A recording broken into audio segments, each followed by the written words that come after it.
जैसा कि आपको भी संक्षिप्त जीवन परिचय और पाठ का संक्षिप्त सारांश बताया गया। अब आपको हम पद में चलते हैं। पद है पहला सूर्यदास जी का, अब कैसे छूटे राम नाम रट लागी।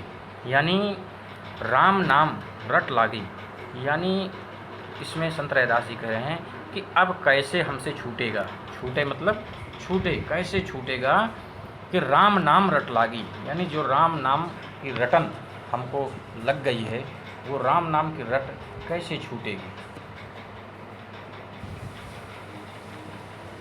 प्रभु जी तुम चंदन हम पानी, प्रभु जी को कह रहे हैं कि तुम चंदन, यानी आप चंदन हो और जाकी अंग अंग बास समानी, अंग अंग यानी पार्ट, बॉडी का जो पार्ट होते हैं उस पार्ट, यहाँ बास का मतलब सेंट, सुगंध से है, सुगंध। तो सुगंध समा गई कहाँ, हमारे शरीर के एक एक अंग में आपके सुगंध, यानी जो आप चंदन हो उस चंदन की जो सुगंध है हमको समा गई। यानी प्रभु जी तुम चंदन हम पानी, यानी हे ईश्वर हे परमात्मा आप चंदन हो और हम पानी हैं। दूसरी पंक्ति में कह रहे हैं कि प्रभु जी तुम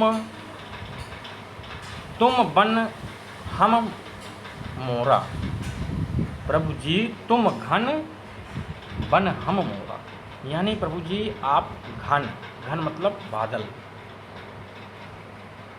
बादल यानी आप बादल हो और हम यहाँ जो बने बन,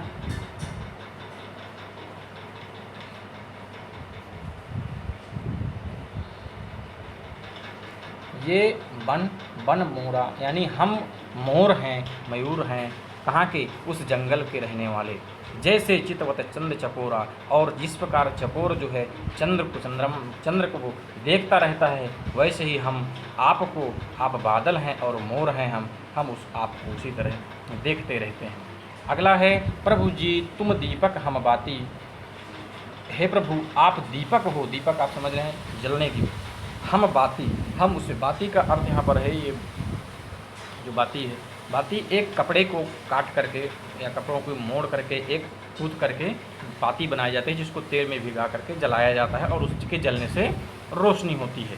तो जिस पात्र में, जिस बर्तन में जिसमें तेल भरा होता है उसको एक प्रकार से हम कह देते हैं दीपक, जिसमें बाती रखी होती है। जाकी ज्योति बरे दिन राती, और जिसकी ज्योति यानी प्रकाश दिन रात जलता है और हमको दिखाई देता है।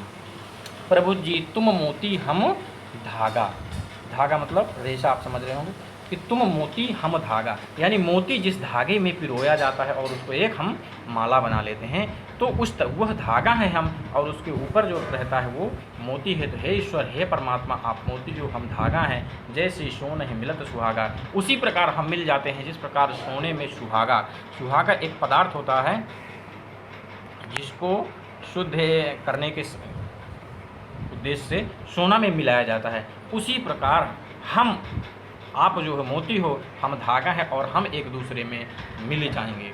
प्रभु जी तुम स्वामी हम दासा, प्रभु जी आप स्वामी हो, आप परमात्मा हो, आप ईश्वर हो, भगवान हो, और हम आपके दास हैं, यानी हम आपके नौकर के रूप में हैं, दास के रूप में हैं, हम आपकी सेवा करने वाले सेवक हैं। ऐसी भक्ति करे रैदासा, संत रैदास ऐसी भक्ति को करना चाहते हैं, ऐसी भक्ति ही कर रहे हैं हम।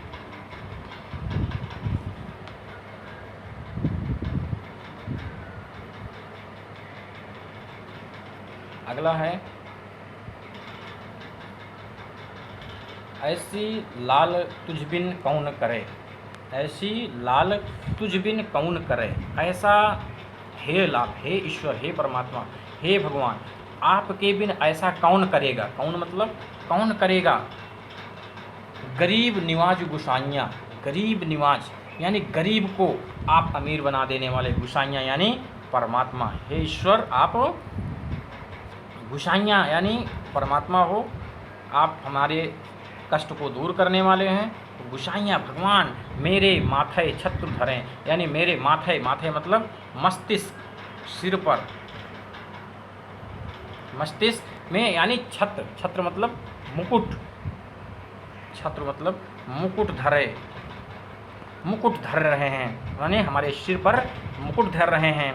हमको आप गरीब हैं लेकिन हमको आप इतना अमीर बना रहे हैं, हमको एक हमारे मस्तिष्क पे मुकुट रखवा रहे हैं। जाकी ज्योति जगत कऊ लागे ता पर तुम्हें डरें, यानी कह रहे हैं कि जाकी ज्योति जगत कऊ छाके, यानी आपकी ज्योति, जिसकी जो छोटी मतलब छुआछूत, जिसकी छुआछूत से संसार को डर रहता है, ताके लागे ता पर तुम डरें, आप उसको उठा रहे हैं, आप उसका विकास कर रहे हैं, आप उसकी सहायता कर रहे हैं, जिसको लोग छूने से भी डरते हैं। आप इतने कृपालु हैं, आप इतने दयालु हैं कि गरीब लोगों की भी आप उठाने की कोशिश करें। जैसे नीचे की पंक्ति में नीचम ऊँच करे मेरो गोविंद, यानी नीचे ऊँच करें मेरा गोविंदु काहू ते न डरें, यानी किसी से भी आप नहीं डरते हैं। किसको? नीचम ऊँच करे, यानी नीच जो गरीब लोग हैं, जो अछूत लोग हैं, उनको भी आप विकास कर रहे हैं, उनकी भी आप सहायता कर रहे हैं। यह करते वक्त आप किसी से डरते